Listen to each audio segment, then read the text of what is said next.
She lost her life from this poisonous birthday cake.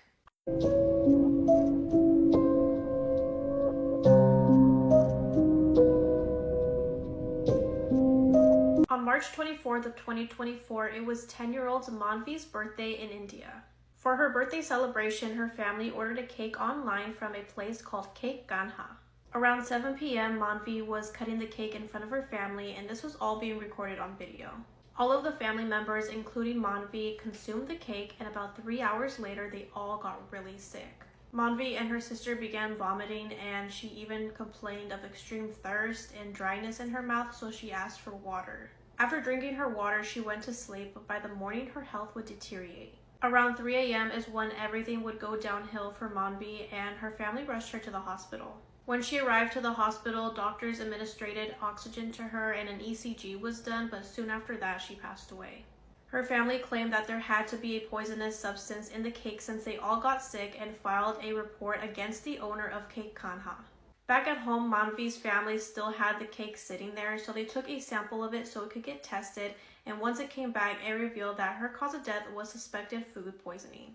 Ultimately, high levels of synthetic sweetener made the whole family sick from eating this cake and even resulted in death. After nearly strangling her to death, he got back in the car and ran her over until she was unrecognizable. On October 6, 2019, 35-year-old Kristen Milton met Wade Wilson at a bar in Fort Myers, Florida. After spending time together, the two went back to Kristen's home in Cape Coral. But sometime the next morning, while she was asleep in her bed, Wade strangled her to death. After killing her, he wrapped her body in blankets, stole her car, and drove off like nothing happened. But the spree was far from over. While driving around in a stolen vehicle, he stopped at a job of one of his ex-girlfriends, Melissa Montanez. According to reports and court testimony, he brutally attacked her, punching, slapping, and choking her while trying to drag her into the car. She managed to escape after he suddenly fled the scene. Not long after, Wade spotted 43-year-old Diane Ruiz walking to work that morning. Diane was a mother of two and a bartender at the local Moose Lodge. Wade pulled over and asked her for directions, using the conversation to lure her into the car. Once Diane got inside the vehicle, he strangled her and pushed her body out onto the road. But when he realized she was still breathing, he hopped back behind the wheel and ran her over until she was unrecognizable. And somehow, his behavior after the murders was just as disturbing. Investigators later discovered that after killing Christine, Wade had been using her phone to text friends and family while pretending to be her. The messages were meant to buy him more time before anyone realized she was dead. Later, Wade called his biological father and confessed to the murders in graphic detail. Horrified by what he heard, his father contacted police and helped authorities track him down. As the case gained national attention, Wade became the center of a disturbing wave of online obsession. Because he shared the same name with Deadpool and had heavily tattooed his face,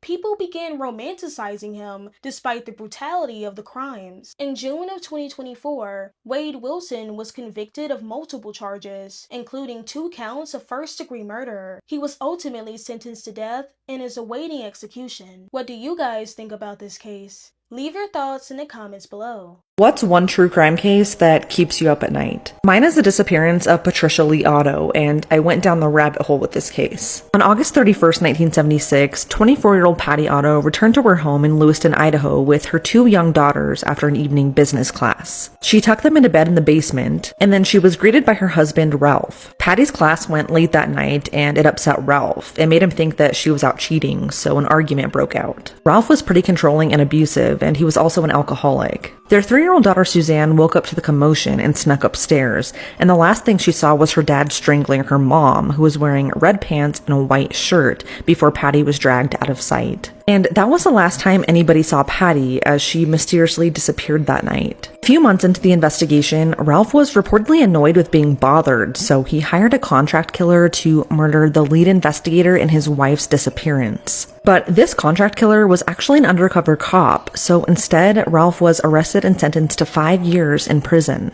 Fast forward 2 years into Patty's disappearance. A woman's body was found in a shallow grave in the woods near Elgin, Oregon by a father and son who were out elk hunting. The woman, who became known as the Finley Creek Jane Doe, fit Patty's description to a T, right down to the red pants and the white blouse that Patty was last seen wearing. But before anybody could make a connection, Oregon State closed Finley Creek Jane Doe's case, even though it was an unsolved homicide, and had her remains destroyed. They were then transferred to a different funeral home and never returned, and they've since been deemed lost. By the time Patty's daughter Suzanne learned about this, it was 2 years ago, and she only found out because she stumbled across the composite sketch of the Finley Creek Jane Doe online and realized that it looked identical to her and her mom. Her father, Ralph, was the prime suspect in Patty's disappearance, but he died in 1983, taking all of his secrets to the grave. There's a lot more to this case that I couldn't fit into one TikTok video, so if you want to learn more and if you want to hear directly from Suzanne, I interviewed her for the first episode of my podcast. Please help spread awareness, and even if you don't want to listen, just share this wherever you can. Patty was silenced in 1976, and she deserves justice.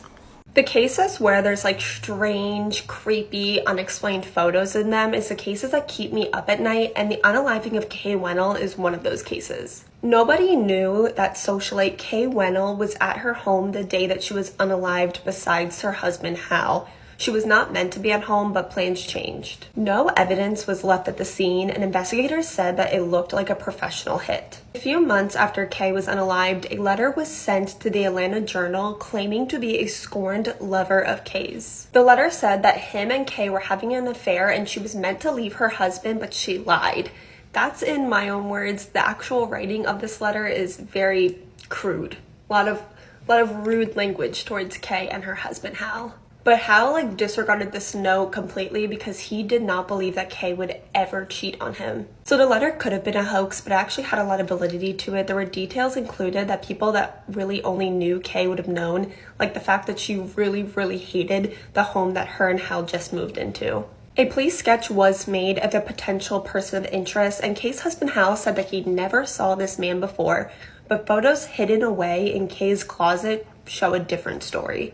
Photos kept in a box hidden away in Kay's closet show a man who many say has a striking resemblance to the man in the police sketch. Reportedly, this man is also seen in photos with Hal, but the only ones I could find online are him alone and with Kay. But Hal could never be questioned about the man in these photos because by the time the photos were found, Hal had already passed away. And to this day, not only has the man in the police sketch never been identified, but the man in the photos has never been identified. And that's just crazy to me. How does nobody know this man? And if Hal is shown in photos with this man, why did he not recognize him when he saw the police sketch? Is this man a scorned lover of Kay's and responsible for her unaliving? Or is it possible that Hal was aware of Kay's infidelity and hired a professional hit against his wife? Let me know what you think in the comments. She took the life of her daughter because SpongeBob SquarePants told her to. 22-year-old Justine Johnson lived with her 3-year-old daughter Sutton Mosser in Michigan. Even though she had her own apartment, she mainly stayed with her parents at their home along with her 2 brothers. On September 16th of 2021, Justine's brothers noticed that Justine's behavior was very odd. They hadn't seen Sutton and they asked Justine where she was, and Justine would reply back to them saying, "Mind your own effing business." Later that night, Justine had left the home, and when she came back to the home, she was acting very strange. One of the brothers had stepped out of the home into the backyard, and that's when they saw a foot sticking out of a trash bag. He decided to take a closer look at that trash bag, and when he did, he saw Sutton's lifeless body inside. This was reported to police, and Justine was arrested. Justine ended up confessing, and she stated that she was suffering from lack of sleep, hallucinations, and withdrawals from substances. She then claimed that she was told by SpongeBob SquarePants to take Sutton's life. Justine's mother claimed that she didn't believe that her daughter did this and it had to be someone else. If Justine is convicted, she could be facing a life sentence without the possibility of parole. A string of murders in Portland, Oregon have now officially been linked and connected back to at least one person of interest. This is everything we know so far. Last month, Portland police shut down online speculation about a possible serial killer in the Pacific Northwest, but now they state otherwise. Concern sparked after 6 women were found dead either on the side of the road or in wooded areas near Portland since February. After news of a possible serial killer went viral, Portland police shut down the rumors, but on Monday, the Multnomah County District Attorney's Office officially announced that the mysterious deaths of these 4 women, Kristen Smith, Charity Lynn Perry, Bridget Webster, and Ashley Reel, are all connected and have been linked to at least one person of interest. The DA's office hasn't officially named the suspect, but many other local agencies say the person of interest is 38-year-old Jessie Lee Calhoun. Jessie has an extensive criminal history and was reported to be living in the area at the time of the murders. He's been in the Snake River Correctional Institution since July 6th on unrelated charges, and he has not yet been charged in the 4 deaths. All 4 victims were found dead between February and May in different locations throughout Oregon.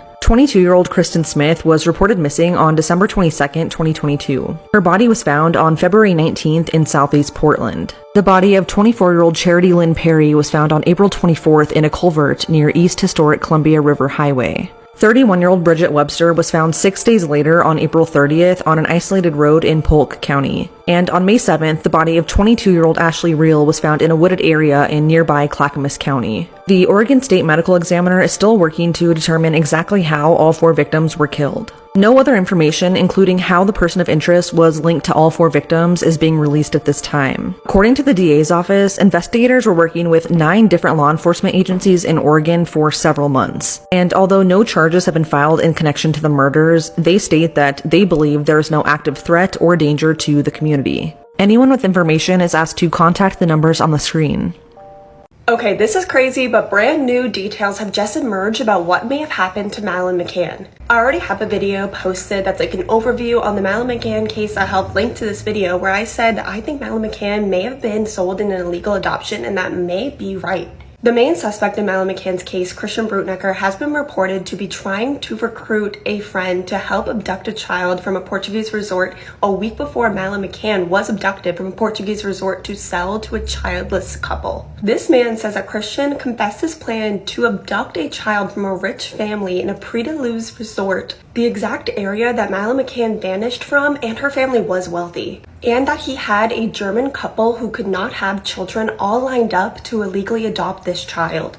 Christian Brutnecker has denied any involvement in Madeleine McCann's case and is currently serving time on unrelated charges. But since Christian Brutnecker was named as the main suspect in Madeleine McCann's case in 2020, the investigators have made it very known that they know stuff that has not been released to the public yet. And I 100% believe that they are buying time while Christian Brutnecker is serving time on unrelated charges to really build a solid case before they officially press charges against him. So what do you think? Could we finally get answers on what happened to Madeleine McCann and possibly bring her home alive? This news just broke yesterday, so I'll continue the update as we learn more, but let's keep discussing this in the comments. This story was one where I was researching it. I thought I knew which way we were heading, but the more I looked into it and the ending of it, I was like, yeah, this guy has serious issues. Today's story is about Tia Sharp. She was a 12-year-old little girl. That being said, this case does involve a child. If you think that listening to this case is going to harm your mental health in any way, shape, or form, do not watch this video. Skip this one, and I will see you in my next one. Love you. Tia Sharp was a 12-year-old girl who lived in London. As a little girl, Tia was loud, funny, outgoing, full of confidence, and very independent. She had a very big personality. In 2002, Tia is 2 years old. Her mom, Natalie, starts dating a man, 27-year-old Stuart Hazel. Weeks in, though, they realize it's not gonna last. They're not getting along, so they break up. Stuart starts dating Tia's grandmother. It didn't work out with the mom, so he moved on to the grandma. They stay together, they move in together, and Stuart is now basically Tia's step-granddad. The family dynamic, even though it was weird, it worked for them. So there were issues present, but Tia, her mom, Natalie, and the grandma Christine all had a very close relationship, like best friends. They spend a lot of time together. Tia would often stay the night at her grandma's house, where Stuart also resided. Tia's grandma usually worked a night shift, leaving Tia and Stuart home alone hanging out, but Tia adored her step-grandfather. She thought it was so fun to hang out with him. They would draw, they would play games. Tia considered Stuart one of her friends. August 2nd, 2012, it's a Thursday. Tia was getting really excited to go over to her grandparents' house to stay the night for a few days. She was looking forward to it. She packed her little bag, she got all ready for her sleepover. Her mom dropped her off at the tram, and Stuart was going to pick her up from there, take her back to their house. Her grandmother was working a night shift, so it would only be Tia and Stuart for now. At one point during the night, Christine, the grandma, called calls in to check on them. Stuart says they've just drank tea. They were playing video games. All was good. August 3rd, Friday, the next morning, Christine gets home from a night shift. Tia isn't there, but Stuart tells her that Tia had gone into town with one of her friends to go shopping. He said that she left the house around noon, but by 6 p.m., Tia was not back yet. And her grandma began to get worried, rightfully so, because remember, Tia is only 12 years old. That would be a long time for a 12-year-old girl to just be out on her own. Christine then calls Tia's mom, Natalie, to see if maybe Tia just ended up going home, but that wasn't the case. Her mom had not seen her either. Natalie, her mom, tried to get a hold of Tia by calling her on her cell phone, but she couldn't. Tia's mom, Tia's grandma, and Stuart all meet up and decide they're going to start driving around looking for Tia, thinking that maybe she missed the bus or she was still with her friend. They really thought they were going to be able to find her, but by 10 p.m. there was absolutely no reason why Tia would still be out by herself, so all three adults decided to go to the police station and report her a missing person. The cops are talking to all of them, but they are paying special attention to Stuart because, after all, he was the last person to see her. Stuart tells them that Tia left the house around 12 noon to go into town. A neighbor of his confirmed that they did see Tia leaving the house around that same time as well. So we know, or we think, that Tia left the house, but where did she go? That's what they needed to figure out. At the beginning of the investigation, officers collected 800 hours of CCTV footage to look at in the area around the bus route and into town, which is where Tia was supposedly headed. They also searched the grandparents' house again, where they found Tia's cell phone, but not Tia, so wherever she went, she must have not taken her phone. August 4th, Saturday, the investigation makes national news and gains a lot of media attention. There were massive search efforts from Tia's mom, her grandmother Christine, and Stuart, as well as the police. They were looking into all the tips that were coming in, looking at security camera footage, following any lead, but everything was a dead end. Stuart said that Tia went into the shops August 3rd, but actually she had not been seen by anyone since August 2nd at all. August 2nd was the last time that she was caught on security camera footage, and she was seen at the train station where her mom dropped her off, where Stuart picked her up, and after that, there were no sightings of her. And as often happens in cases like this, officers were looking into the family, but more specifically in this case because they were the last people to see her. But now it was kind of getting weird because Stuart's timeline of events wasn't really making sense. But Stuart got so angry that people could be looking at him as if he had anything to do with Tia's disappearance, he decided to go on do an interview on TV for the sole purpose of clearing his name. At least that's what it sounded like, because he got really defensive. In the interview, he talks about Tia, how great she is. He calls her an angel, and then he describes the last time that he saw her. That interview was on August 9th, 6 days after Tia was last seen. The very next day, August 10th, 2012, the cops decided that they needed to search the grandparents' house again. This time more in depth, and they would bring in sniffer dogs. This was now the 4th time that they would be searching that house. That morning, Stuart had left to go to the store. Christine, the grandma, had woken up, but as soon as she stepped out of her bedroom, she got hit with an awful smell. So when investigators and officers showed up for the search, Christine told them about the smell, and obviously they smelt it as well as soon as they walked in. They followed the smell all the way up to the loft, where they would make a heartbreaking discovery. The source of that smell was a decomposing human body wrapped in a bedsheet and trash bags and taped around completely. They also found a separate bag with clothing and a pair of broken glasses. The body was so badly decomposed that it took dental records for them to be actually able to identify it, but it was identified as that of 12-year-old Tia Sharp. Her body had been up there, wrapped up in the heat of the middle of summer, causing it to decompose at an even faster rate than usual. A cause of death couldn't even be determined because of the state that her body was in, but investigators believe that she was smothered. When Tia's body was found at her grandma's house, it shocked everyone, especially the police, because again, they had searched that house 3 different times. It also became clear that Stuart had lied about Tia ever leaving the house on August 3rd, and obviously he was the last person to see her. So what happened, and where was he? Stuart never came back from the store that day. He probably didn't even go to the store. He was just getting a head start on his escape because he knew that officers would be searching the house again and Tia's body would likely be found. Police appealed to the public for help in finding Stuart, and thanks to the public and media coverage, a tip led them to be able to find Stuart in a park the following day, lying on the floor underneath a bush, bottle in hand. Both Stuart and Christine were arrested on suspicion of the murder of Tia Sharp. Christine was also arrested because obviously it was her house and they didn't know if she knew more than she was letting on or if she was hiding something, but she was released shortly after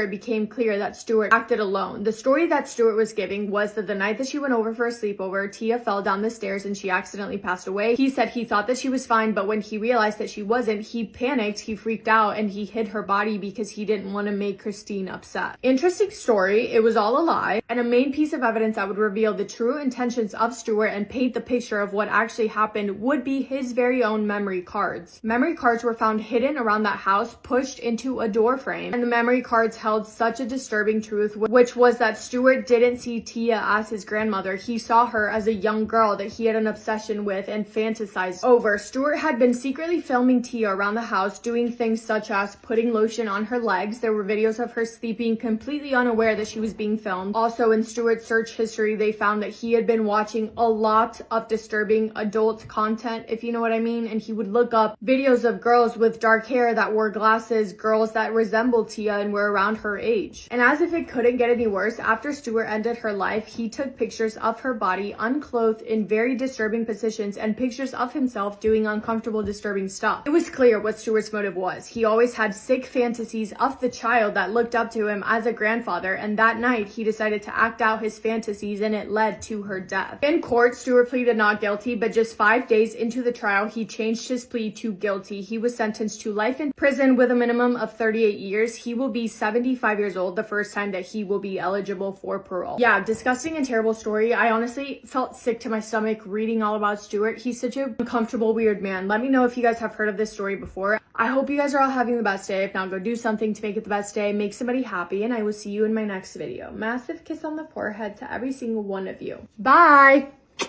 She was discovered in her apartment with her chest torn open and her right lung missing. On April 10, 2002, police in South Los Angeles responded to reports of a man wandering the streets naked, covered in blood, and completely out of control. That man was Antron Singleton, known in the music scene as Big Lurch. At the time, he wasn't a mainstream name yet, but he was well on his way. Labels were scouting him out, he was collaborating with established artists, and gaining traction in underground rap, especially within horrorcore, a genre built around dark and violent themes. But nothing in his music came close to the atrocity he would later commit. In the days leading up to this, Antron was staying in an apartment with 21-year-old Tanisha Yesias, his roommate's girlfriend. She was known to friends as warm and social, someone close to her young children, and even had the nickname of Pocahontas. She wasn't actively involved in the music world around her. Over several days, the drug use in the apartment didn't just continue,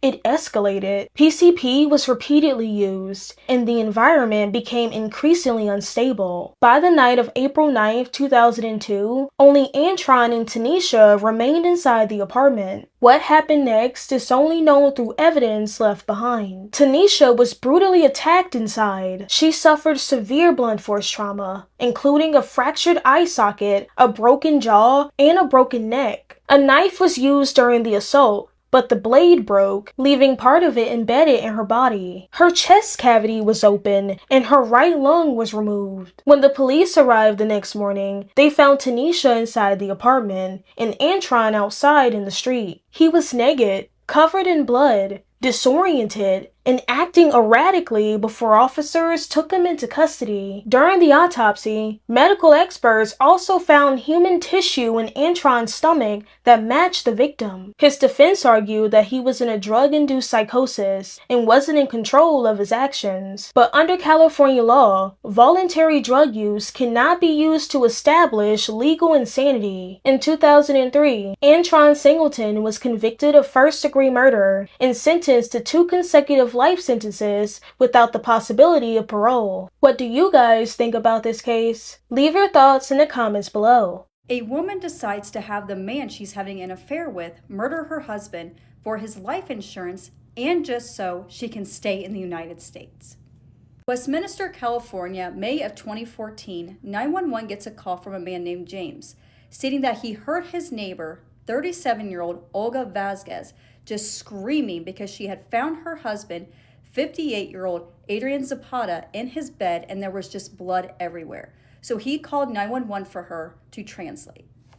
So police arrive on the scene and they find Adrian laying on his stomach in his bed and the blanket is about halfway up on his body. He has blunt force trauma to the back of his head and he has multiple stab wounds to his neck. Now a little background on Adrian. He is originally from Peru and he is an accountant over there. And he met his first wife, Annie, and they got married in 1978. Adrian and Annie have a son together, but in the 80s, the economy in Peru was very bad. So in 1986, Adrian went to California to try to save enough money for his family to come to the United States. But by the time he became a nurse and was able to save up money, him and his wife fell out of love with each other because they were years apart from each other. So they decided to stay friends and be together and raise their son until he graduated from college in the year 2007, and that's when they decided to divorce. So Adrian would often go back to Peru to visit his friends, and he rented a penthouse, and that's when he met Olga Vazquez, who is 20 years younger than him, and they fell in love with each other. And they got married in 2010, and eventually she came to the United States with her 2 kids to live with Adrian. So Olga and Adrian had only been married for 11 months when he was found murdered. Now, there was no forced entry to the home, and someone had staged the scene to make it look like a robbery. They searched Adrian's vehicle, and in the trunk they found women's lingerie and also a box of condoms. Now, this lingerie was a size extra large, and Olga was a very small woman, so it's possible that he was having an affair. So the investigators speak with Olga on what had happened that day. She had left with her sons about 8 a.m. to take them to school, and she ran a few errands. And by the time she came home, that's when she found her husband deceased in the bed. Now, she claims she has no idea where that lingerie came from, and she asked the investigators, "Oh my goodness, is my husband having an affair on me?" She says he was being secretive on his phone and was possibly talking to some woman, and also she received text messages from a woman as well.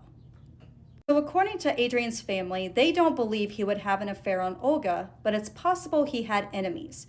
He did open a restaurant with a few of his friends, and it was doing great at first, but then it started to go sideways, and it's possible he owed somebody around $30,000.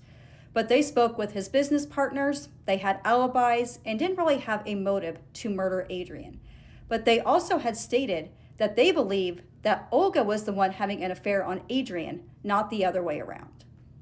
Adrian had confided with a coworker named Ruth and said ever since Olga came to the United States, their marriage has gone downhill. They were no longer intimate, and she was constantly on the phone with somebody. So he looked at the phone records and called this number back, and a man answered and said, "Who is this?" But the man hung up. So he confronted her, and she said, "Oh, that's just my sister's boyfriend that I'm talking to." But there was some rumors going around that she did have a boyfriend in Peru while he was in the United States, trying to bring her and the kids over.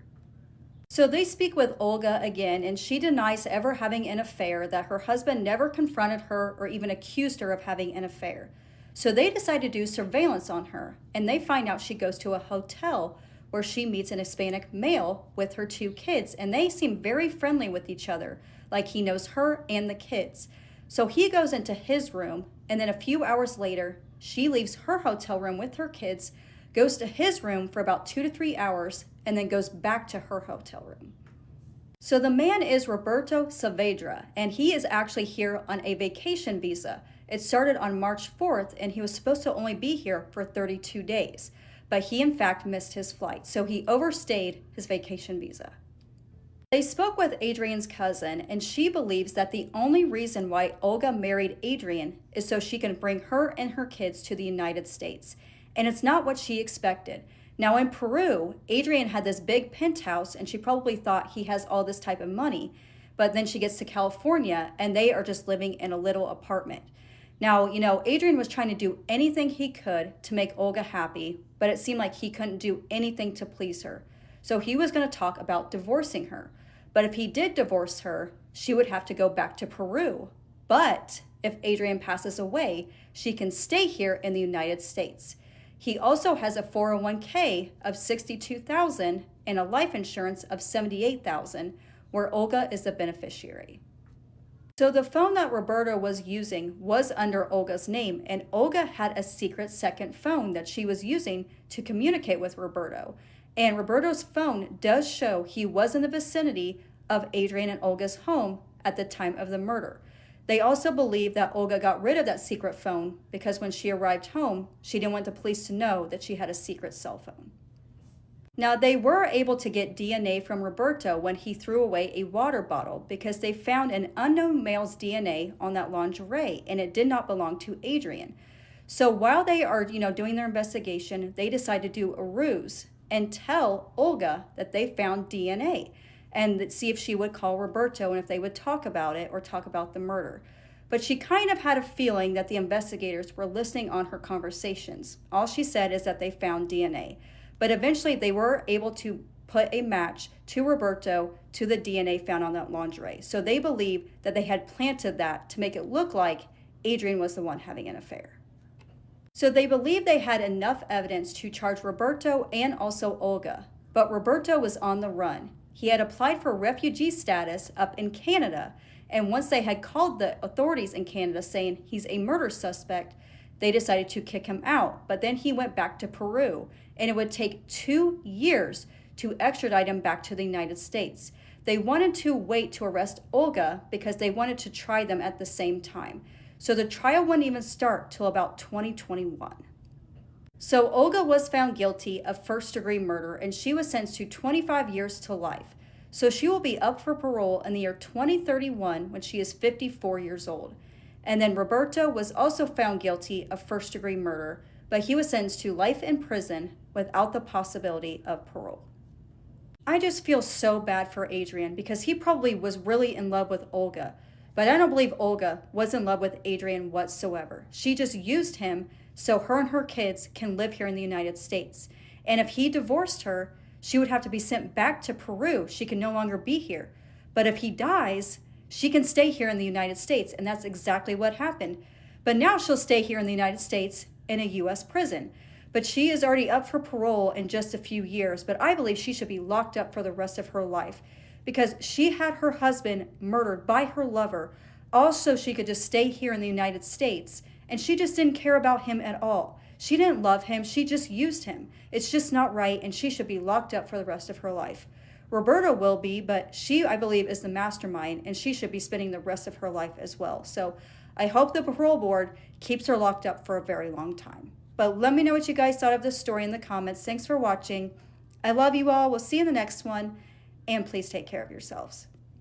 In what right mind is that an appropriate answer? You disgusting weirdo. Today we're talking about Daniel Morecambe. If you're from Australia, you probably know this. This probably is one of my most requested cases. It just kind of took me a while to get all the information together. But before we start, what are you guys doing with your puppies? Because I genuinely think that I'm losing it, and not in like a cute way, like, oh, puppy. No, I think I'm going insane. I love her so much. I didn't know I was capable of loving a little thing so much, but this is a very serious ask. Can you tell? If you have any advice on how to stop this, that would be so awesome. Let's get you a carrot, okay? Daniel Morecambe, he was a 13-year-old Australian boy who was kidnapped from a bus stop, and his family would be looking for answers for 8 years. Daniel James Morecambe lived in Queensland, Australia. He was one of 3 siblings to his parents, Denise and Bruce. One of his siblings was his identical twin brother, Bradley. Their family seemed so wholesome. They were really close. They truly just seemed like the sweetest people. The boys loved to garden with the dad. They would pick flowers for the mom. They would pick fruit outdoors for themselves as well as for the neighbors. One of Daniel's favorite things in the whole entire world were animals. He loved animals. The family had cats, dogs, horses. Daniel and his twin brother even once got ponies as pets. December 7th of 2003 was a Sunday. Daniel and his brothers woke up early to go over to the neighbor's house to help them harvest passion fruit in exchange for some money. When they got paid, Daniel decided that now would be the perfect time to go to the Sunshine Plaza shopping center to go buy Christmas gifts with his new money. His brothers didn't want to go with him, but his parents were fine allowing him to walk to the bus station and catch the bus by himself because both Daniel as well as his brothers had taken that same bus and that same route on their own many times before, so it wasn't out of the ordinary. Daniel walked over to wait for the 1:35 bus, but that bus ended up breaking down before it even got to his stop, so it never made it there. The next bus that was a replacement skipped his stop because it was already running behind schedule, but that driver connected with the driver that was making the same route after him and let him know that there was a little boy waiting for a ride. And the third bus did eventually stop, but by the time it got there, Daniel was gone. Daniel's parents expected him to be back home by 5:30 p.m. because that's when the last bus would arrive back in his neighborhood, but around 4:30 p.m., his mom Denise just had a terrible gut feeling that something wasn't right. She decided to make the drive from the shopping center, driving slowly looking for Daniel, but she didn't see him. The dad ended up deciding to drive to the bus stop and wait for Daniel before the 5:30 p.m. bus arrived to just pick him up himself and take him back home, but Daniel wasn't there. Between 5:30 p.m. and 7:30 p.m., Daniel's parents looked for him absolutely everywhere. They made the drive to and from the shopping plaza. They looked inside the shopping plaza, but eventually it closed. They looked inside nearby areas to see if maybe Daniel just happened to stop somewhere else, but he didn't. They looked all around their house, their backyard, the barn, the stables, the neighborhood, and it really just seemed like like Daniel just vanished out of thin air. There was no sign of him anywhere. Nobody had seen him. Bruce and Denise headed to the nearest police station to report Daniel missing. The police sent out an alert with a description of Daniel, but other than that, they didn't really do much that night. They told his parents it had only been a few hours and they advised them to come back the next morning. Bruce and Denise were sick to their stomachs, rightfully so, and they spent all night talking to family and friends, telling them what was going on to ask for help in looking for him, and they basically conducted their own little search, but still, nothing. That night was awful. The father said to this day it still haunts him, lying in bed, imagining the worst case scenarios about where Daniel could be. They tried to rest as much as they could, but by 4:30 a.m. they were up and searching again. They went to the police station as soon as it opened at 8 in the morning, begging for help, and finally, an investigation began the morning of December 8th, 2003. The investigation into Daniel's disappearance became the largest criminal investigation in the history of Queensland at that time, and it lasted for a while. There were over 100 police officers involved, over 50 state emergency service volunteers were on foot looking for Daniel, over 10,000 individuals were interviewed. The police report identified over 33 persons of interest. They searched on foot, on helicopter, in bodies of waters, in fields, in ditches, reviewed hours of CCTV footage, and still after that, they made no arrest. There were over 10 witnesses that said they had seen Daniel standing at that bus stop around 2:15 p.m. All of them also stated there was a man behind him standing around 25 feet away. And one of the witnesses said that that man was just behind Daniel staring at him. The man was described to be in his late 30s with scruffy, messy hair and facial hair. Following the disappearance, so many people came together to do things in honor of Daniel to make sure that he was not forgotten about. Only 12 days after his disappearance, it was him and his twin brother's birthday. His brother said his only birthday wish was for Daniel to come home. The following year, in October, a $250,000 reward was posted by the Queensland government for information leading to an arrest or conviction. 1 year later, on December 7th of 2004, around 1,000 people attended a memorial service for the first anniversary of Daniel's disappearance. The Red Ribbon Foundation was also started because Daniel was wearing a red shirt the day that he went missing. Red ribbons were spread all around the community. In 2005, Denise and Bruce launched the Daniel Morecombe Foundation to spread awareness on child safety. A day for Daniel was also created that I believe still happens to this day annually in Australia. It's held on the last Friday of October. 3 years later, in 2008, a $1 million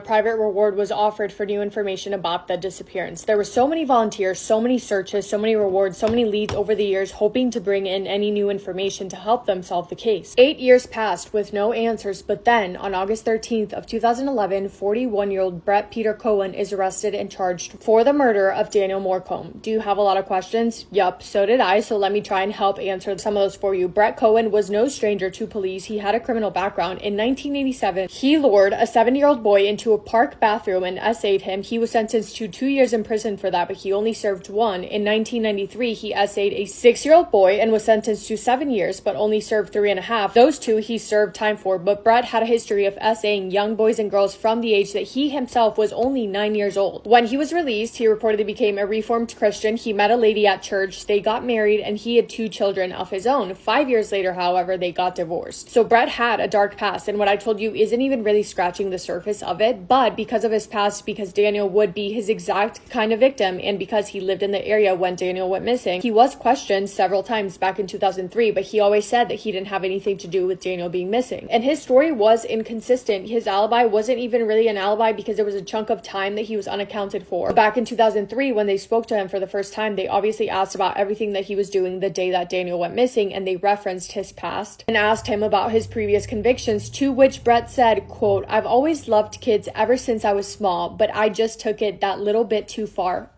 Ew, psycho. What kind of response is that? So there was, in my opinion, a lot of reason to believe that he could be the one responsible, but because there wasn't enough evidence to make an arrest, they didn't, and Brett was just free to go home. However, in 2011, police decided to try something different, and they called this Operation Mr. Big. In April, an undercover cop started a conversation with Brett during a flight to Perth. That undercover cop was pretending to be part of a criminal gang, and slowly but surely began to build a friendship with Brett, and eventually he got his trust. He then introduced him to other undercover officers, pretending that they were fellow criminals, and all of them led Brett to believe that he was helping this group carry out fake criminal scenarios. I mean, they made him believe this full on. There were 36 undercover officers that were a part of this, and they were able to convince him, because he's an idiot, that he needed to come clean to them about any criminal activity that he has done. Not so that they could get him in trouble, but so that they could help him clean it up. They told him that if he was going to be involved in this dangerous group with them, helping them do these big missions, they needed needed to make sure that all of his secrets stayed a secret so that nothing went wrong and nothing got in the way. They worked on this Operation Mr. Big beginning in April and through August. By August, Brett trusted the officers enough that he confided in one of them and told him that he had kidnapped and killed Daniel Morcombe. The confession was caught on a hidden camera and he was immediately arrested. Brett looked into the eyes of that officer and he told him everything, that on December 7th of 2003, he drove past Daniel and thought that he was, quote, a cute little thing. He drove to a parking lot, parked his car, and then walked over to the bus station. He offered Daniel a ride because the bus had driven by past them without stopping, but instead of giving him a ride to the shopping center, he took him to a secluded area. Brett said he didn't get a chance to, and I hate he didn't get a chance to, as if it was something that he was supposed to do. He didn't get a chance to essay Daniel because Daniel panicked and that caused Brett to panic, and in a panic, he put his hand around his throat tightly, ending his life. Brett said that he felt a bone break in Daniel's neck as he held onto it. He then put his body in the back of his car, buried it in some mountains. He discarded his clothing and his shoes separately, throwing them over a bridge and into a creek. He went back to the body a week later to make sure that he didn't leave any evidence, where he found a piece of Daniel's skull, and he said that he crushed it using his shovel. Brett took the officers to where Daniel's body was, in the Glass House Mountains. Investigators found Daniel's shoes, clothing, and 17 bone fragments. After 8 long years, they finally had answers. It was 9 years of Daniel being gone, and his family finally got to put him to rest. They had a beautiful funeral for him at his old school. His family brought Daniel's Christmas gift from 2003 that he never got to open, and they set it on top of his casket. On March 13th of 2014, Brett was found guilty on all charges. He was sentenced to life in prison with a possibility of parole after 20 years. Additionally, he was sentenced to 3.5 years imprisonment for indecently dealing with a child under the age of 16 and 2 years for interfering with his corpse. Daniel's mother, Denise, said in a statement read out by a prosecutor, quote, I made a vow to Daniel that I would find out where he is and that justice is done. This day does not bring closure, but the streets are safer. Daniel's twin brother, Bradley, in 2016 said, quote, for me, there's not a single day that I don't think about Daniel. I know that Daniel is still with me in my heart and in my thoughts, and he will always be. I have goosebumps. Broke my heart. I did cry when I was researching this case, when I was reading about his father, his mom, and specifically his twin brother Bradley speak about Daniel and how much they loved him. And Brett is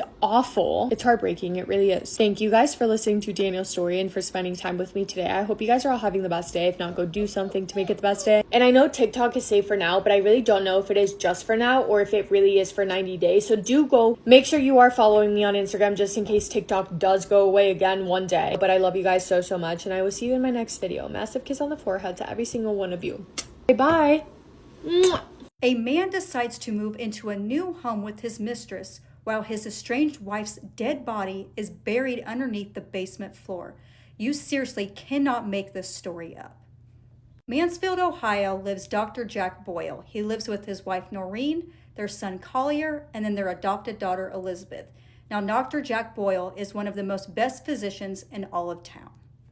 Now, Jack may have a good bedside manner with his patients, but behind closed doors, he was a completely different person. His wife Noreen described him as a rageaholic. He would have sudden outbursts, and one day, while Collier was just playing video games, he had taken his son's console and threw it at his head, and he told him to call himself a stupid little fat boy. And he said, "What are you?" And Collier would say, "I'm a stupid little fat boy."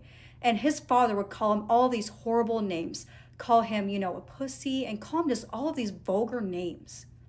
So soon Jack started bringing his new girlfriend around his son Collier, and he had noticed that she was wearing a ring that looked exactly like his mother's wedding ring. And he even told Sherry, I think my mom has the exact same ring. So he told his mother, and Noreen knows that her husband is stepping out on her, but it was the last straw when she involved their son. So she immediately filed for divorce. Now Jack said, "I will get you a house in Erie, Pennsylvania, so you can get a fresh start." But they decided to stay around for the holidays. But then something had happened on New Year's Eve in 1989.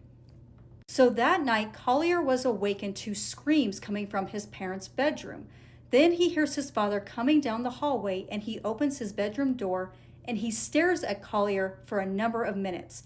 Now Collier decides he's just going to lay there and not move and wait for his father to leave, and then he will confront his father in the morning. Now Collier was absolutely terrified of his father. So Collier confronts his father, Jack, and says, "Where is my mom?" And he says, "Oh, she just decided to take a little trip." Now he knows something is off. His mother would never leave him. So he takes the phone, goes up to the bathroom, locks the door, and calls Noreen's friends and tell them to call the police. So Jack tells the police that him and Noreen had an argument. Apparently she threw some credit cards at him, and then eventually she just left the house on her own free will. Now the police aren't quite sure whether to believe Collier's story at this time, because he's only about 11 to 12 years old, and they really believe Jack's story that she could have just left on her own free will. But at this time, they do report Noreen missing. Now, Jack's mom was present at the time when Noreen disappeared, and according to her, 3 years prior, Noreen had left around the holidays as well, but came back the next day. So around that weekend, Jack had asked his mother to watch the kids so he can go up to Erie, Pennsylvania to help remodel the home to get it ready for Noreen for her fresh start. Now, they did search Jack's home in Ohio for any forensic evidence, but they didn't really find anything. And according to Collier, after that weekend when his father got home from Pennsylvania, he claimed that his arms and his shoulders were very sore, which is very odd. Now, Collier knows something happened to his mother, and every time he tries to talk to the police on what had happened that night, his grandmother is always right there. So Collier came up with the idea, I will just call the detective while I'm at school and my grandmother won't be around. He really wanted to do his own investigation, trying to find his own evidence, and he was even going to move the bookshelf in the home to see if his mom's body was behind it. But the detective was like, I don't want you to do this. I don't want you to get hurt because I'm afraid your father may try to hurt you as well. So one day, Collier is alone in his father's truck, and he's just looking through the glove compartment, and inside, he finds photos of that new house in Erie, Pennsylvania with Jack and also his new mistress. So now he has new evidence to give to the police. But now Jack is suspicious that Collier is talking to the police, and Collier is terrified for his life that his father is going to try to murder him as well. So CPS does get involved, and the lead detective promised him he would get him out of that house. And that's exactly what happened, and Collier went to a foster family. So they end up speaking with the realtor that sold the home to Jack in Erie, Pennsylvania, and it was a woman that signed the documents, and it was not Noreen. It was a very young woman who was pregnant, and she was insistent that they're able to move into that home on January 1st. She also asked a very odd question. She asked, if I dug up the basement, what would be underneath the basement floor? And she's wondering, why? Why do you need to do that? So 2 days before Noreen disappeared, Jack had purchased a jackhammer. So they decide they're going to search that home in Erie, Pennsylvania. And that basement was almost completely redone. The carpet was done. There was, shelving on the walls. There was new paint. But they did end up finding a soft spot in the floor. So they said, go ahead and dig it up. So they started digging. They get this overwhelming smell of decomposition. And what do they find? They find a body. So Jack was arrested and charged with the murder of Noreen, and both sides of the family do not believe that Jack was capable of doing this. They are not believing Collier's story whatsoever. They're thinking he's too young. He doesn't know what he's talking about. There's no way that his father did this. But Collier was not going to give up on his mother. He was not going to let his father or his family intimidate him. He was alone in this. He had nobody supporting him, but he was going to be there for his mother. So he got on that stand and said exactly what happened that night. And then, of course, his mistress took the stand as well, and Jack testified in his own defense, completely denying doing anything to his wife. So the family was demanding a retrial, and the family believes that it's someone else's body that was buried in that basement. So Jack was looking at the autopsy report while he was in jail because he is a doctor, and he noticed some inconsistencies. So they exhumed her body 4 years later because back in the late 80s, early 90s, DNA testing was still in development, but now it's kind of advanced a little bit. But the DNA still proved it was in fact Noreen's body. So after Jack was convicted, he was sending letters to his son Collier, and he was still harassing him, calling him horrible names, saying he was evil, that he did not do this to his mother. But he was not going to be intimidated, and he was not going to recant his statement. And to this day, Collier is doing very well. He was very well taken care of in foster care, and now he is a well-known filmmaker. And he did make a documentary about his father, and it's called A Murder in Mansfield. And I believe you can watch it on Hulu, or I believe Amazon Prime if you have the add-on. But Jack, he ended up passing away behind bars just recently in April of 2026 at the age of 82, because he was denied parole in October of 2025, and he wouldn't be up for parole again in the year 2030, but he ended up passing away in April. And since his mother's passing, I do not believe that Collier has had any contact with his adopted sister, Elizabeth. But Collier, he is so brave. He was not going to let his father intimidate him. He was alone in this.